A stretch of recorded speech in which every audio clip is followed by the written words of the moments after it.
Raden Puspa Kencana. Ini merupakan satu hikayat tentang raja-raja di tanah Jawa suatu ketika dahulu. Terdapat sebuah negeri di Jenggala, iaitu negeri bernama Cempaka Jajar.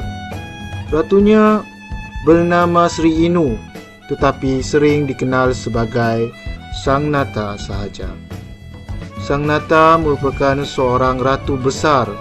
Baginda mempunyai beratus-ratus hulu balang dan laskar.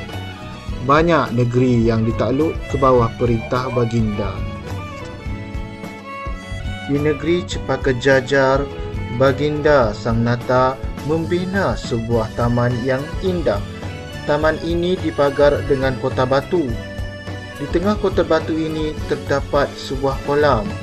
Di sisi kolam itu ada dibina beberapa buah istana, dan dalam istana-istana inilah Baginda Sang Nata menaruh segala puteri ratu-ratu yang telah ditakluk ke bawah perintah Baginda. Puteri-puteri tawanan ini disuruh oleh permaisuri bertenun kain. Antara puteri tawanan yang ditaruh di dalam kota batu itu ialah seorang puteri rupawan yang tidak diketahui negeri asalnya, bernama Raden Puspa Kencana.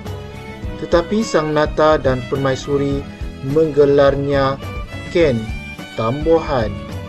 Pada waktu itu, Ken Tambohan berumur 14 tahun. Baginda Sang Nata dan permaisuri sangat sayang kepadanya kerana dialah yang paling cantik di antara puteri tawanan mereka. Pada suatu malam, Ken Tambohan bermimpi bulan jatuh ke pangkuannya. Tubuh badannya menjadi terang benderang kerana disinari oleh cahaya bulan yang jatuh ke pangkuannya.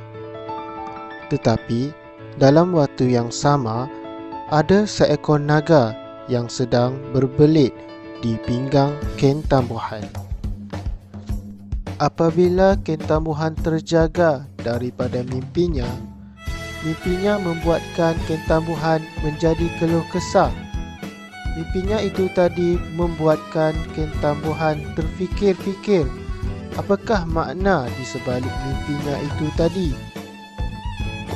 Akibat kerana terlalu terfikir-fikir akan maksud mimpinya itu tadi, Ken Tambohan tidak dapat melelakkan matanya lagi sehinggalah matahari terbit. Pada keesokan harinya, seperti biasa, seperti hari-hari sebelumnya, semua puteri tawanan akan bangun seawal pagi untuk menyiapkan diri dan berhias. Namun begitu, di suatu sudut sisi yang lain, masih terdapat seorang puteri yang sedang berbaring di atas katilnya yang masih memikirkan apakah maksud di sebalik mimpi-mimpinya yang dimimpi olehnya di waktu malam hari. Tidak lain tidak bukan, iaitu puteri Ken Tambohan yang asyik sibuk memikirkan maksud di sebalik mimpinya itu tadi. Ken Tadahan dan Ken Penlipur, inang pengasuhnya, iaitu yang turut kena tawan bersama-sama Ken Tambohan, sedar akan kelakuan Ken Tambohan. Mereka yang melihat Ken Tambohan yang keluh kesah itu merasa kesian dan simpati terhadap Ken Tambohan. Justru itu, mereka sedaya upaya memujuk dan menghiburkan hati Ken Tambohan. Setelah beberapa lamanya memujuk Ken Tambohan, akhirnya Ken Tadahan dan Ken Penlipur berjaya memujuk Ken Tambohan